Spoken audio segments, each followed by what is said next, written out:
A Lei nº 134672017 Os Direitos dos Trabalhadores, uma análise da reforma sob o enfoque de teorias da justiça.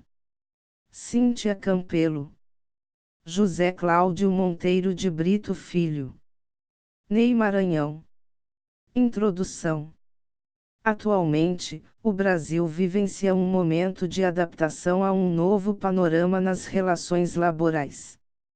Em 2017, mais precisamente no mês de novembro, entrou em vigor a Lei nº 134672017, que reformou a Consolidação das Leis do Trabalho, CLT. O discurso utilizado para influenciar a aprovação da lei pelo Legislativo foi de que a CLT é ultrapassada e dificultosa para a geração de empregos no país.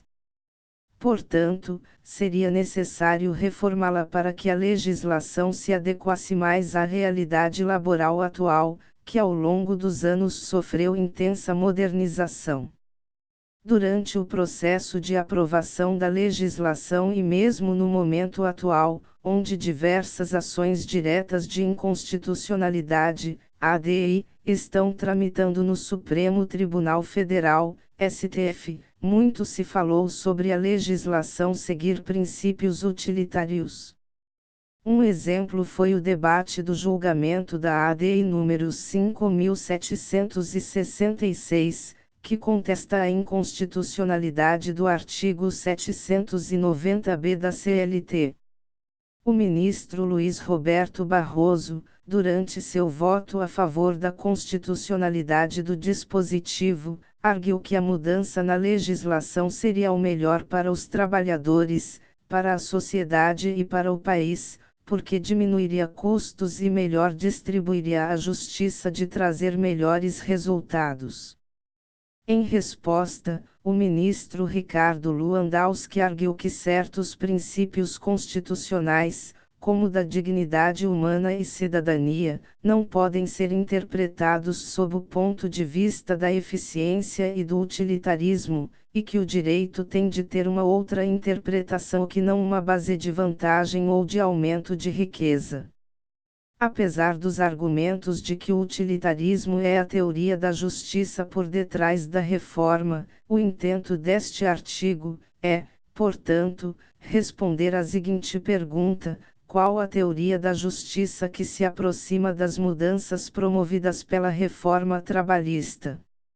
Diante disto, o objetivo geral da pesquisa é identificar qual a teoria da justiça que se assemelha à intenção do legislador da Lei nº 134672017 e se esta é adequada diante dos princípios e garantias fundamentais previstas na Constituição Federal de 1988. O método utilizado foi o hipotético dedutivo, e a pesquisa foi consubstanciada em fontes documentais e bibliográficas. A análise desenvolvida é essencialmente teórica, baseada na teoria do direito, e irá trazer um panorama geral das mudanças trazidas pela legislação reformista e relacioná-las com as teorias da justiça que entendemos estar por detrás da reforma. Primeiramente, analisaremos alguns dispositivos da legislação e identificaremos se estes são adequados constitucionalmente. Em seguida, analisaremos a legislação reformista à luz do utilitarismo, para então concluirmos se esta é a concepção de justiça que se aproxima da intenção do legislador. Por acreditarmos, independentemente de qual teoria da justiça se aproxima da intenção legislativa, que a reforma não foi adequada diante dos princípios esculpidos na Constituição Federal de 1988, ao concluir, iremos sugerir uma concepção de justiça que entendemos ser adequada constitucionalmente para a modernização da legislação laboral diante de todos os direitos sociais fundamentais garantidos aos trabalhadores em nosso ordenamento jurídico pátrio. 2. A reforma trabalhista e a violação de direitos sociais fundamentais. A reforma trabalhista transformou completamente a regência das relações laborais no Brasil. Quando interpretada sistemático-constitucionalmente, merece intensa análise crítica na perspectiva dos direitos fundamentais, pois entendemos que o legislador, ao formular a lei e introduzir novos dispositivos, não refletiu acerca da sua constitucionalidade e de seus impactos para o meio ambiente do trabalho e para a vida, em sentido amplo, daquele que nele desenvolve suas atividades de subsistência. Iremos, portanto, neste primeiro tópico, discorrer acerca de alguns dispositivos que entendemos ser precarizantes e incompatíveis com a Constituição Federal de 1988. A primeira alteração controversa trazida pela reforma foi a inserção do artigo 611 à Carta Trabalhista. Denominado pela doutrina de o artigo da prevalência do negociado sobre o legislado, o dispositivo dispõe que a convenção coletiva e o acordo coletivo terão prevalência sobre a lei em temas como duração do trabalho, intervalo intrajornada, enquadramento do grau da insalubridade, prorrogação da jornada em ambiente insalubre sem licença prévia das autoridades competentes, dentre outros. As negociações coletivas são essenciais para coordenar os interesses dos empregados e empregadores quando há necessidade de se modernizar o conteúdo normativo das relações laborais ou adaptá-lo às necessidades produtivas da empresa. Todavia, essas negociações devem buscar a proteção jurídica do trabalhador ante a sua situação de vulnerabilidade e hipossuficiência diante do empregador. Quando a norma autoriza a redução do intervalo intrajornada, a extensão de jornada em ambiente insalubre sem prévia autorização, dentre outras medidas, flexibiliza direitos que afrontam garantias mínimas legais de proteção, reduzindo gastos do empregador às custas da precarização da saúde e dos direitos há muito já garantidos aos trabalhadores. A reforma também alterou o caput do artigo 443 da CLT, e nele inseriu o parágrafo 3º, que dispõe acerca do contrato de trabalho intermitente. Nesta contratação, não há continuidade e o empregado labora, e recebe salário, apenas quando é convocado. Ao romper com a continuidade e a ideia fundamental de tempo à disposição do empregador como tempo a ser remunerado, a lei admitiu uma forma de trabalho sem nenhuma garantia de remuneração. A renda do trabalhador agora é completamente dependente da vontade do empregador, e a legislação permitiu que pessoas sejam contratadas, com anotação na carteira de trabalho, mas que fiquem sem receber salário ou até surgir uma oportunidade de convocação. Isso, segundo Antônio Humberto de Souza Júnior EOL, 2018, p. 188, frustra a principal finalidade que leva alguém ao mercado de trabalho à subsistência própria ou da família, pois o empregado nunca terá a certeza de que terá convocações suficientes para a satisfação das suas necessidades básicas. O dispositivo foi criado para regulamentar os trabalhos de bico e afastar a incidência de encargos laborais quando caracterizado o vínculo de emprego diante da Justiça Trabalhista. Também teve o intento de baratear a mão de obra e aumentar o número de pessoas nas estatísticas de empregados, pois o intermitente possui o direito à anotação na carteira e consta do Cadastro Geral de Empregados e Desempregados CAGED. Ao final da prestação do labor, o intermitente recebe o proporcional das férias e do 13º salário, não havendo a obrigatoriedade de estes serem pagos na integralidade quando o empregado gozar férias ou ao final do ano, respectivamente. Entendemos, portanto, que a maneira como essa modalidade fora inserida ao nosso ordenamento jurídico foi inconstitucional e atentatória a direitos sociais fundamentais, haja vista que viola, 1. O direito à retribuição mínima mensal, 2. Os limites de duração do trabalho, 3. O direito ao 13º salário e 4. O direito a férias remuneradas. Outra alteração controversa diz respeito aos direitos das mulheres na legislação laboral. Que a reforma rivalizou com as normas de proteção ao meio ambiente laboral equilibrado e saúde e segurança dos trabalhadores é evidente, entretanto, essas mudanças afetaram especialmente o gênero feminino. A CLT passou a permitir, no artigo 394-A, que a empregada grávida deva ser afastada de atividades insalubres em grau médio e mínimo apenas quando apresentar atestado de saúde emitido por um médico de sua confiança que não recomende o labor nessas condições.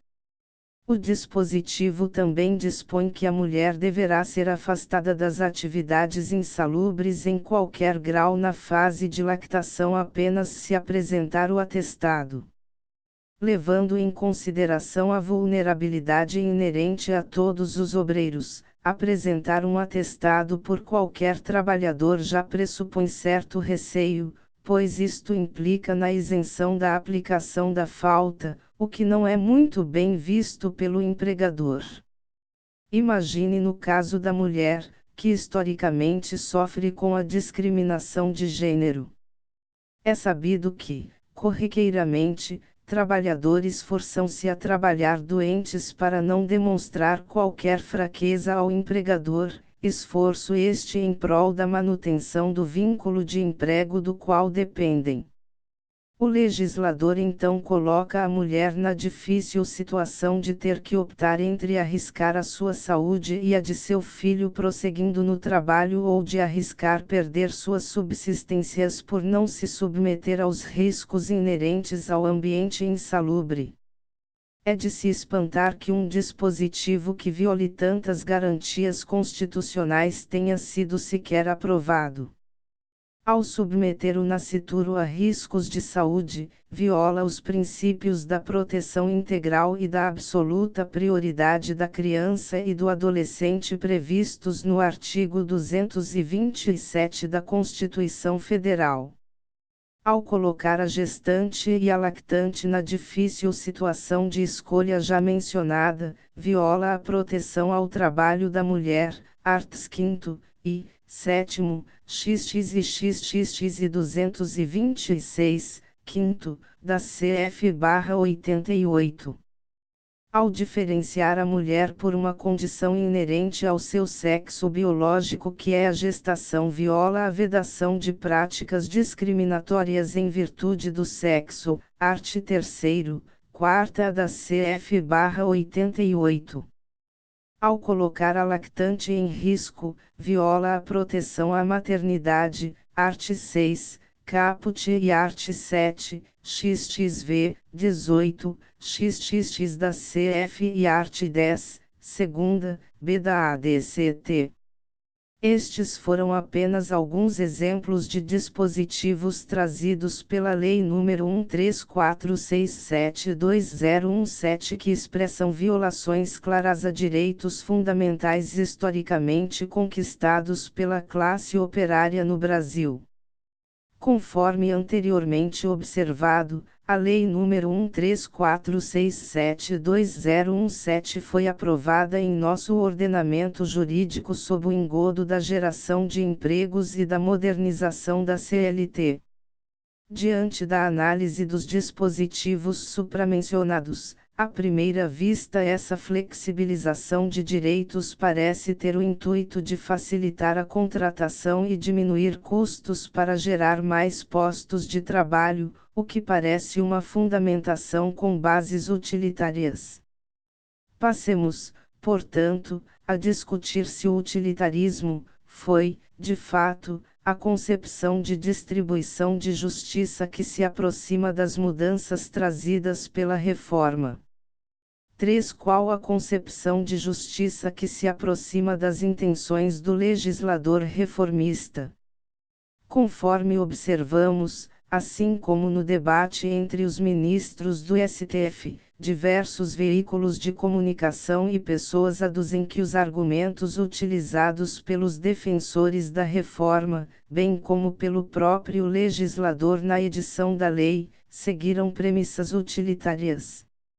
A palavra utilitarismo, inclusive, possui um sentido bastante reprovável até mesmo para o senso comum, pois remete ao entendimento de que as pessoas estão sendo usadas como meios para se alcançar determinados fins.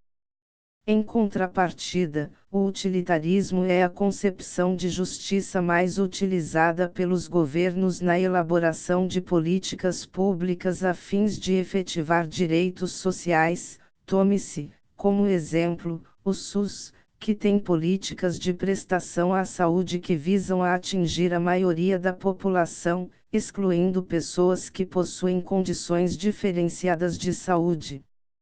Sob uma ótica numérica, a decisão política é tomada apenas com o objetivo de beneficiar o maior número de pessoas, não importando se uma parcela da sociedade não será contemplada por essa forma de se distribuir direitos. Inferimos, então, que essa ideia de justiça que atende apenas aos interesses da maioria para maximizar a utilidade viola a dignidade dos indivíduos que não podem ser atendidos e, portanto, não distribui bens humanos básicos conforme norteia a Carta Constitucional de 1988. O utilitarismo clássico, doutrina proposta por Jeremy Bentham, defende que o mais elevado objetivo da moral é maximizar a felicidade, assegurando a hegemonia do prazer sobre a dor. A decisão moralmente correta, portanto, seria aquela que maximizaria a utilidade, devendo todo argumento moral implicitamente se inspirar nessa ideia. Segundo o autor, este princípio deve ser aplicado não só aos indivíduos, mas também aos governos, que ao editarem as leis a serem seguidas por todos devem levar em conta a medida de felicidade que essa legislação irá gerar. Bentham, 1984, Morrison, 2012. Quando a proposta de Bentham baseia-se na quantificação, na agregação e no cômputo geral da felicidade, permitindo a avaliação da vida humana por valores monetários para a tomada de decisões por parte de governos, ou seja, uma análise de custos e benefícios, Sandel, 2017, p. 48 e 55, não atribui qualquer valor à dignidade humana. No mesmo sentido, quando sustenta que o legislador está em melhores condições de conhecer os interesses de longo prazo do povo do que ele próprio, sobretudo porque as pessoas falham em perceber que os prazeres ou dores futuros são tão importantes quanto os prazeres e dores imediatos. Mulgan, 2014, p. 25, acaba desrespeitando direitos individuais e reduzindo tudo que possui valor moral a uma escala única de prazer e dor. Insta a salientar que ao colocar esta escala de prazer e dor em termos puramente quantitativos, Bentham acaba simplificando a definição de prazer ao defender que os melhores prazeres são os mais intensos e com maior duração. John Stuart Mill, percebendo tais críticas, tentou reformular a doutrina utilitarista. Em sua obra Utilitarismo, 2005, diferentemente de Bentham, sustenta que existem diferentes escalas de prazer, e, portanto, analisa a qualidade, a quantidade e a intensidade dos desejos. É perfeitamente compatível com o princípio de utilidade reconhecer o facto de alguns tipos de prazer serem mais desejáveis e valiosos do que outros. Seria absurdo que a avaliação dos prazeres dependesse apenas da quantidade, dado que ao avaliar todas as outras coisas consideramos a qualidade a par da quantidade. Se me perguntarem o que quero dizer com diferença de qualidade nos prazeres, ou o que torna um prazer mais valioso do que outro, apenas enquanto prazer, excetuando o ser maior em quantidade, há apenas uma resposta possível. De dois prazeres, se houver um ao qual todos ou quase todos os que tiver a experiência de ambos dão uma preferência determinada, à margem de qualquer sentimento de obrigação moral para o preferirem, esse é o prazer mais desejável. 2005, p. 52-53. Entendemos que, ao defender faculdades humanas mais elevadas, foge dos princípios utilitários. Segundo Sandel, 2017, salva o utilitarismo da acusação de que ele reduz tudo a um cálculo primitivo de prazer e dor, mas o consegue apenas invocando um ideal moral da dignidade e da personalidade humana. O padrão agora partiria não de um ideal da dignidade humana independente do que queremos e desejamos, mas, sim, do que consideramos e preferimos, porque é mais elevado.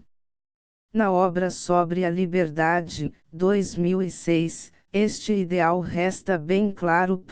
Objetiva, neste momento, conciliar os direitos do indivíduo com o utilitarismo, porque, conforme anteriormente aduzido, Bentham defendia que o legislador tem mais capacidade do que o próprio povo de identificar seus interesses pessoais e suas utilidades a longo prazo, permitindo, portanto, a interferência estatal na vida pessoal dos indivíduos.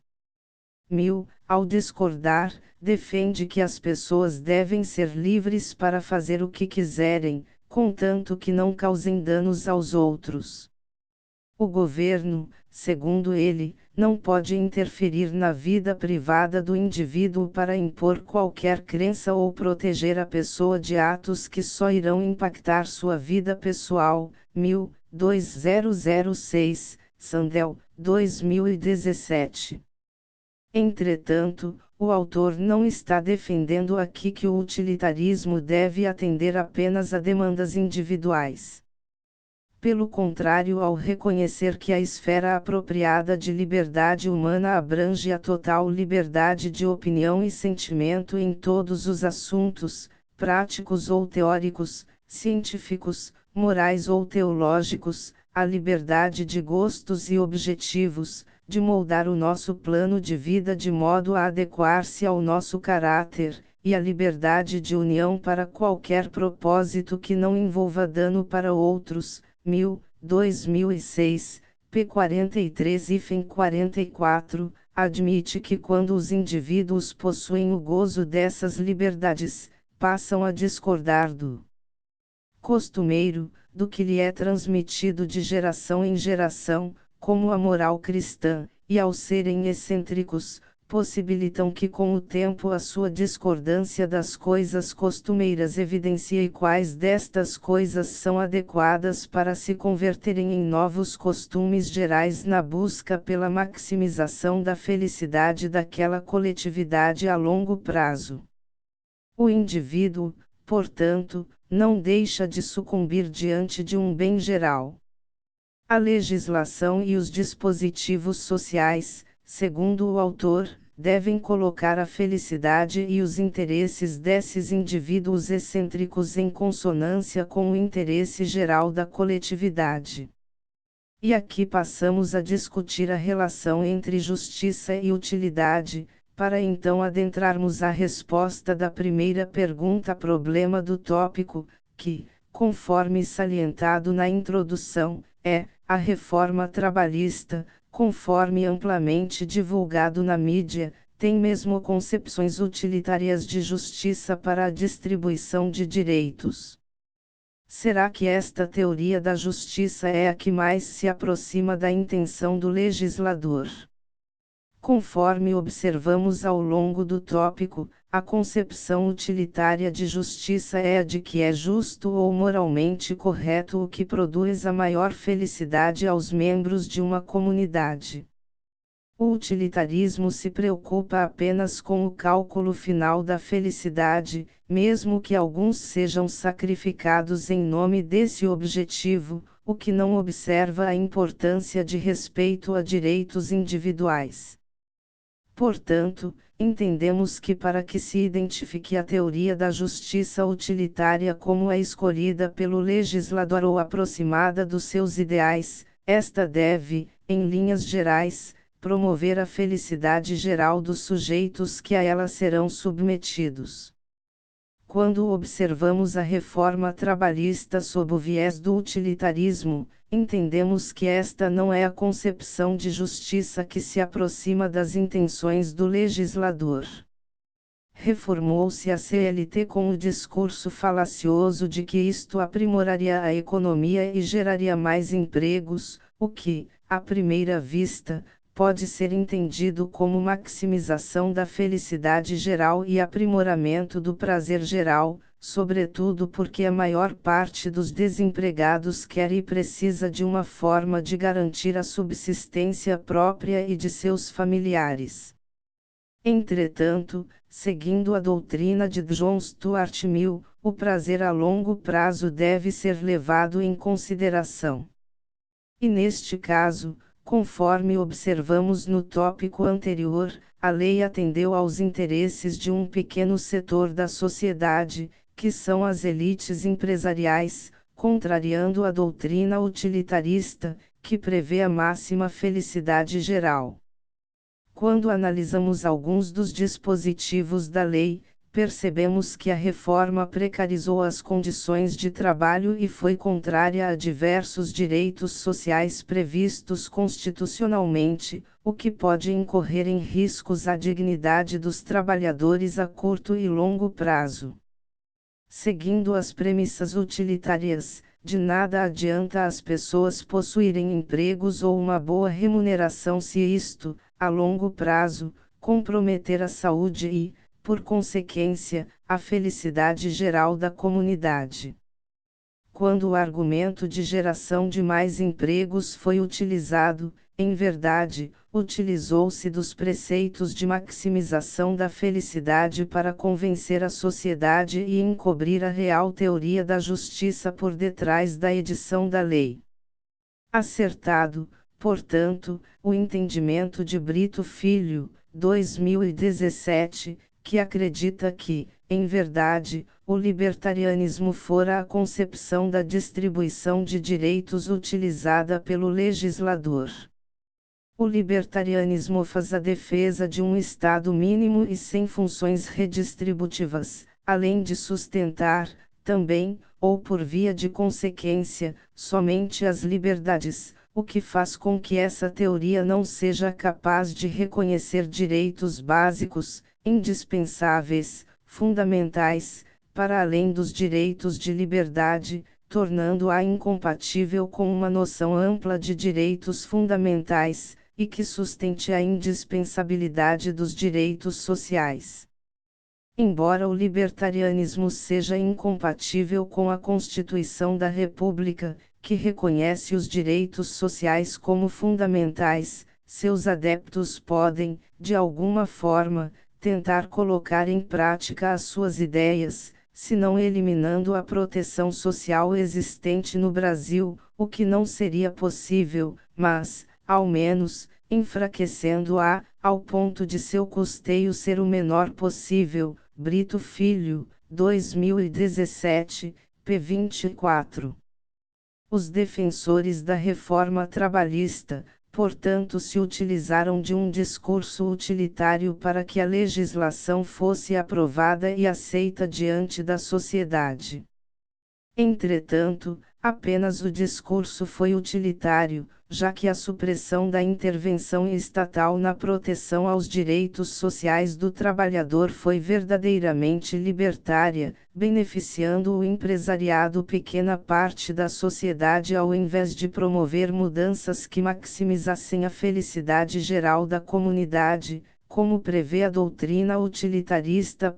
Quando o legislador 1. Dispõe sobre a prevalência do negociado sobre o legislado em temas relativos a direitos sociais, invisibilizando o status de vulnerabilidade do empregado na negociação face ao empregador. 2. Introduz o trabalho intermitente, violando a garantia constitucional de uma remuneração mínima, dentre outras. E 3. Permite que a grávida e a lactante trabalhem em condições insalubres, salvo no caso de apresentação de atestado médico, o que expõe a empregada à difícil escolha de demonstrar fraquezas diante do empregador ou expor a si mesma e a sua prole a riscos de saúde. Em verdade, retira o Estado da sua função de intermediador e protetor dos trabalhadores no contrato de trabalho e transferiu aos obreiros o destino de sua proteção. Os libertários defendem as liberdades de mercado e exigem limitações ao uso do Estado para a política social. Killick, 2006, p. 119. Robert Nozick, um dos mais importantes defensores do libertarianismo, afirma que o Estado deve limitar-se estritamente a realizar medidas de proteção contra a violência, roubo, fraudes, execução de contratos, etc., porque não o pode utilizar de seus instrumentos coercitivos com o objetivo de obrigar alguns cidadãos a ajudar outros ou proibir determinadas atividades às pessoas em prol de seu próprio bem ou proteção. Nozick, 2009, p. 21. Portanto, esta teoria da justiça não é adequada ao nosso ordenamento jurídico e sequer deveria ter sido a intenção do legislador ao idealizar a reforma trabalhista. O artigo 1º, inciso 3º, da CF-88 reconhece como um dos princípios fundamentais de nosso Estado a dignidade da pessoa humana, o que, conforme analisamos, não é possível em um Estado com bases libertárias. Ao limitar a atuação do Estado, o libertarianismo não reconhece que este deva ser responsável por prover direitos sociais, o que é atentatório aos direitos humanos, pois estes objetivam a proteção da dignidade humana em todas as suas dimensões. O Estado brasileiro, ao reconhecer a dignidade da pessoa humana como um princípio fundamental, eleva o ser humano ao status de sujeito de direitos e deve realizar todas as medidas necessárias para o efetivo cumprimento dos direitos sociais fundamentais que esculpiu em sua Carta Constitucional. Conforme analisamos, o legislador reformista ignorou, ou mesmo invisibilizou os direitos sociais da classe trabalhadora na tentativa de afastar a atuação do Estado das relações laborais, já que este zela pelo princípio da proteção ao trabalhador, o que não se compatibiliza com os ideais libertários. Depois de termos identificado que, em verdade, os ideais libertários é que se aproximam das intenções da Lei nº 134672017, e que, portanto, estes não correspondem com a distribuição de direitos prevista na Carta Magna, passemos agora a uma análise da teoria da justiça que entendemos que seria mais adequada à remodelação das relações laborais sem o desrespeito a esses direitos e garantias fundamentais historicamente consolidados. 4. Uma teoria da justiça adequada à promoção de direitos sociais.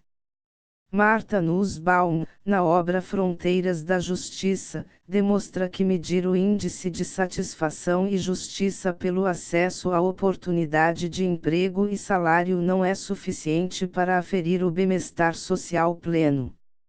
Renda e riqueza não são garantias de bem-estar físico nem psicológico, pois as pessoas necessitam tanto de quantidades diferenciadas de bens, quanto também necessitam de outros bens não materiais para a possibilidade de uma vida com dignidade humana.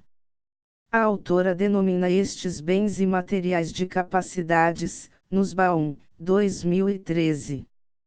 As capacidades, criadas no campo da economia por Amartya Sen, foram aprimoradas por Nussbaum no campo da filosofia política pela sua inquietação com as lacunas nas teorias da justiça de tradição ocidental, sobretudo a formulada por John Rawls na obra Uma Teoria da Justiça.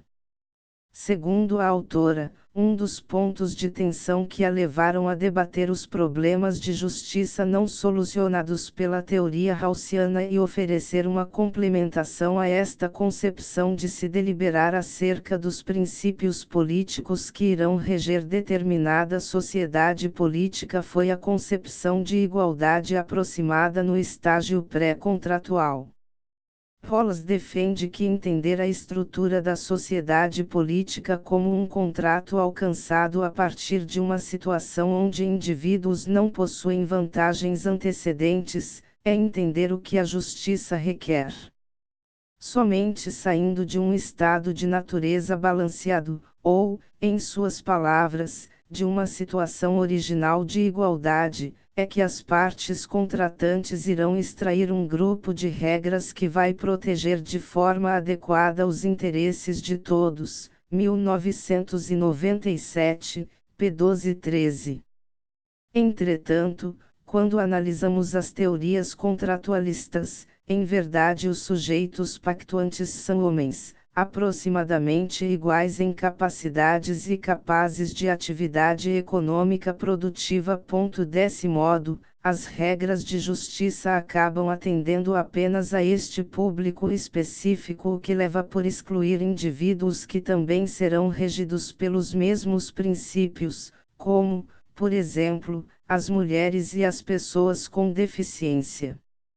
Isto implica grandes consequências para a aspiração desses indivíduos à igualdade de cidadania, sobretudo porque sair de um ponto que, em verdade, é desigual, e não poder deliberar acerca dos princípios que irão reger a sociedade onde viverão acaba afetando os seus planos de vida e gerando, portanto, um resultado injusto. As teorias contratualistas se baseiam em um estado inicial de igualdade quando na verdade existem grandes assimetrias de poderes, de capacidades e de racionalidade moral no estado inicial. O enfoque das capacidades busca, portanto, formular procedimentos políticos que levem em conta as desigualdades e que possam dar fundamento para o alcance de uma vida apropriada à dignidade humana na medida em que isso for possível para todos os indivíduos. Esta abordagem, portanto, defende a formulação de um mínimo social básico mais sólido para as questões do campo jurídico e das políticas públicas, sobretudo porque, para Nussbaum, as capacidades são o fundamento para uma vida com dignidade humana e uma ordem política decente deve garantir a todos os cidadãos, pelo menos, um nível limiar de 10 capacidades que ela lista como centrais. 1. Vida.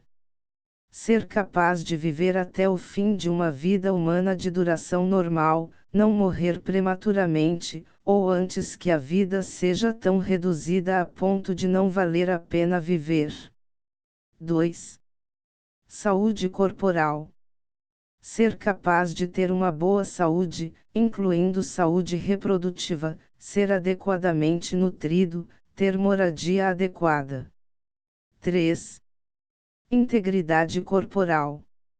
Ser capaz de locomover-se livremente de um lugar para outro, estar seguro contra ataques violentos, incluindo violência sexual e violência doméstica, ter a oportunidade de satisfazer-se sexualmente e de escolha quanto à reprodução. 4. Sentidos, imaginação e pensamento. Ser capaz de usar os sentidos para imaginar, pensar e racionalizar e fazer estas coisas de uma forma verdadeiramente humana, informada e cultivada por uma educação adequada, que inclua, mas que não se limite, a literatura e ensino básico de matemática e ciência. Ser capaz de usar a imaginação e o pensamento e conectá-los com experiências e produção de trabalhos e eventos de sua própria escolha religiosa, literária, musical e assim por diante. Ser capaz de usar a própria mente de formas protegidas por garantias de liberdade de expressão, que respeitem seu discurso político e artístico, bem como suas práticas religiosas. Ser capaz de ter experiências prazerosas e evitar dores não benéficas. 5. Emoções. Ser capaz de apegar-se a coisas e pessoas fora de nós mesmos, de amar aqueles que nos amam e cuidam de nós, de lamentar a sua ausência, em geral, de amar, de viver o luto, de sentir saudade, gratidão e raiva justificada. Não ter o próprio desenvolvimento emocional destruído por medo e ansiedade. Incentivar essa capacidade significa incentivar formas de associação humana que podem se mostrar cruciais em seu desenvolvimento. 6. Razão prática. Ser capaz de formular uma concepção do que é bom e de expressar-se em reflexões críticas sobre o seu plano de vida. Isso implica na proteção à liberdade de consciência e de religião. 7. Afiliação. A. Ser capaz de viver para e com outros, de reconhecer e mostrar preocupação com outros seres humanos, de se engajar em várias formas de interação social, ser capaz de se imaginar na situação do outro. Proteger essa capacidade significa proteger instituições que constituem e nutrem tais formas de afiliação, e a liberdade de reunião e de discurso político. B. Tendo a base social do autorrespeito e da não humilhação, ser capaz de ser tratado como um ser digno cujo valor é igual ao dos outros. Isso implica em disposições que levem em consideração a não discriminação com base na raça, sexo, orientação sexual, etnia, casta, religião, origem nacional. 8. Outras espécies.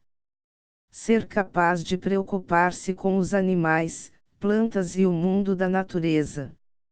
9. Brincar. Ser capaz de rir, de brincar, de desfrutar de atividades recreativas. 10. Controle sobre o seu ambiente. A. Político.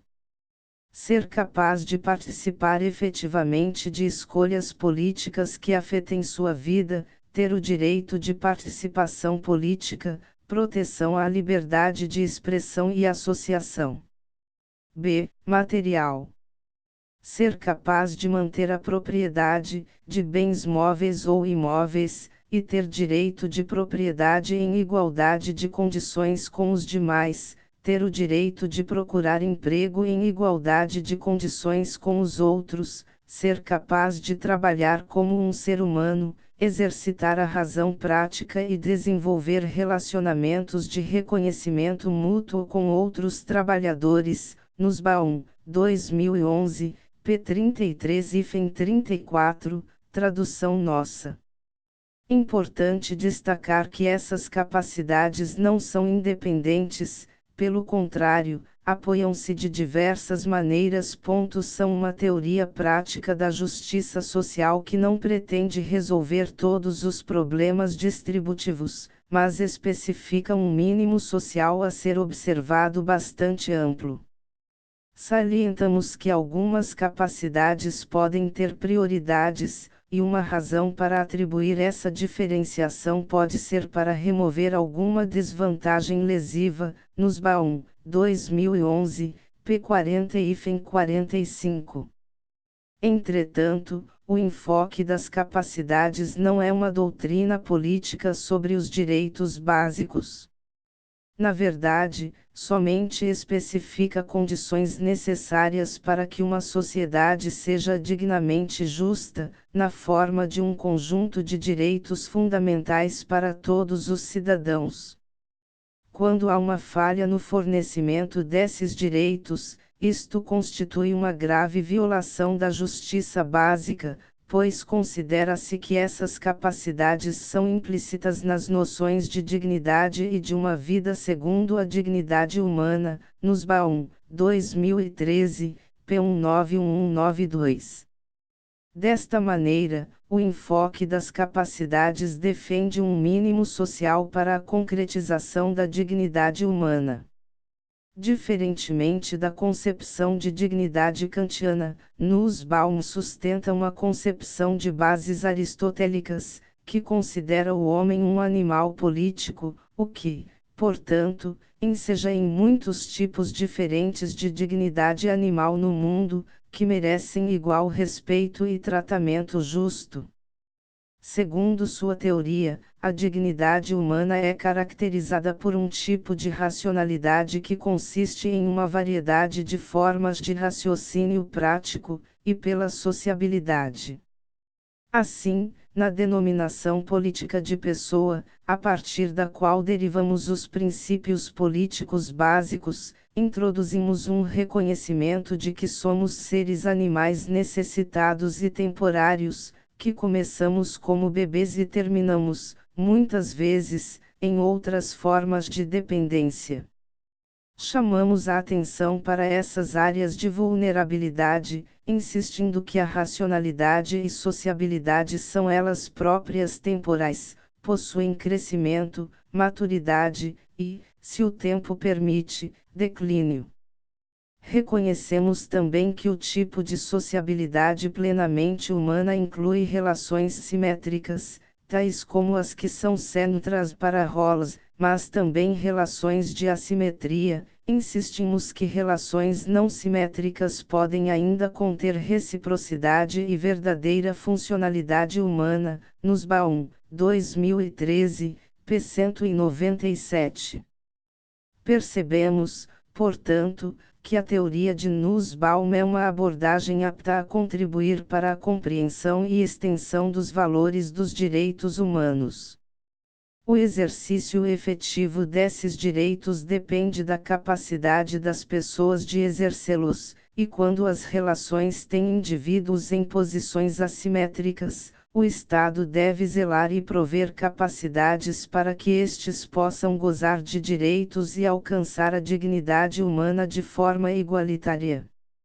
Conforme é sabido, os sujeitos das relações trabalhistas no caso, empregador e empregado estão em uma posição de assimetria. O empregado é vulnerável na relação de emprego por não possuir autonomia para combinar as condições contratuais.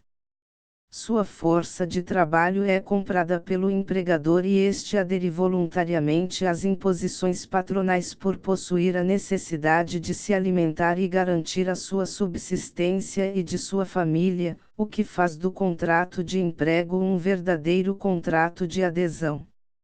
Mas, conforme os ensinamentos de Nussbaum, isto não quer dizer que essa relação não possa conter verdadeira funcionalidade.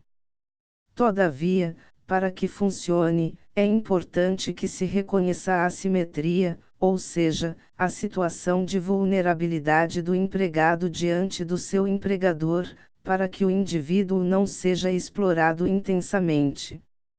Ademais, importante o reconhecimento dessa desigualdade para que sejam providas as capacidades necessárias à concretização de sua dignidade através do trabalho.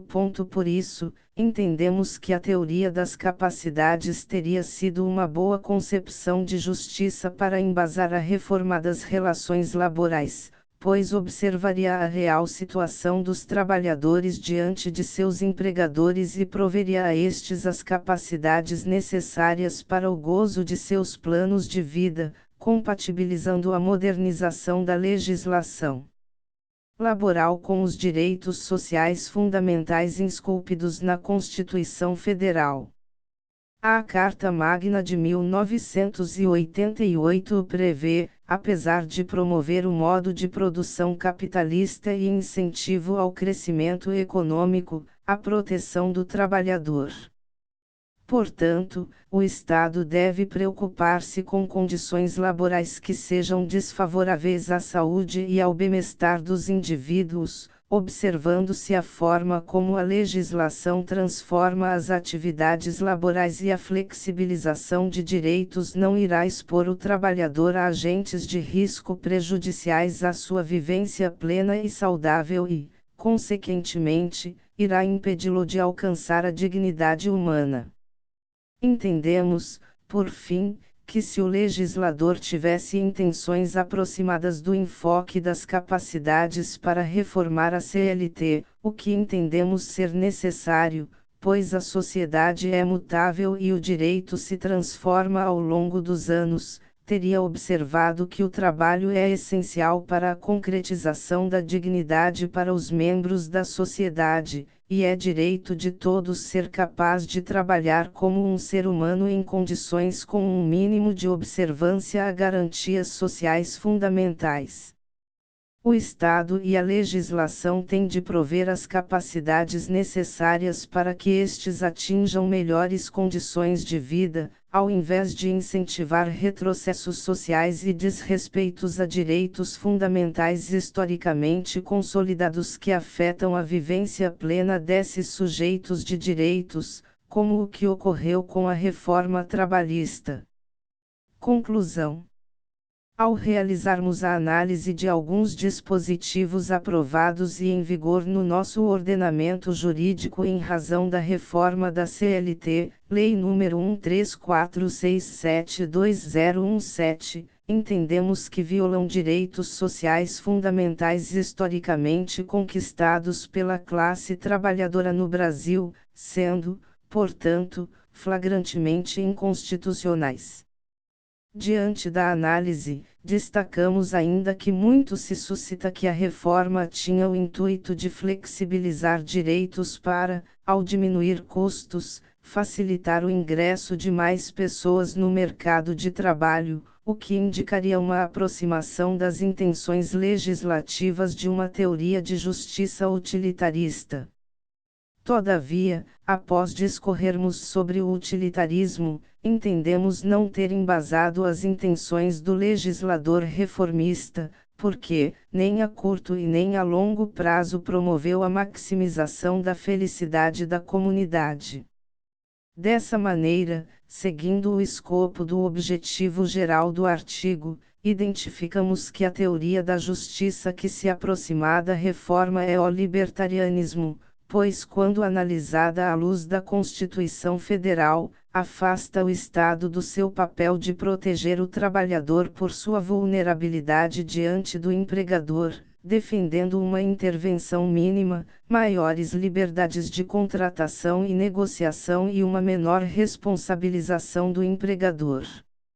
Apesar de argumentos utilitaristas terem sido suscitados em prol do aceite da legislação pela sociedade, percebemos que a legislação não distribui direitos de forma a maximizar a felicidade geral da comunidade, e entendemos que, em verdade, utilizou-se destes argumentos para o convencimento geral e para encobrir a retirada de direitos sociais e o ideal de intervenção mínima do Estado trazido pela lei.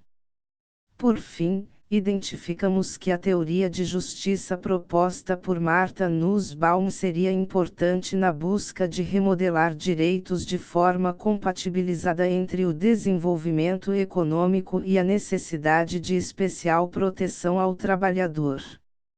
As capacidades, que, conforme exposto, são as possibilidades socialmente construídas de que as pessoas possam fazer certas escolhas ou exercer certas atividades, seriam importantes instrumentos diante de uma reforma da legislação laboral, pois evitariam retrocessos sociais e afrontas à Constituição Federal, pois pregam, em sua teoria, o respeito ao provimento de um nível mínimo de capacidades para que os membros da comunidade atinjam os seus projetos de vida e concretizem, com as devidas proteções diante de suas especiais condições, a dignidade humana.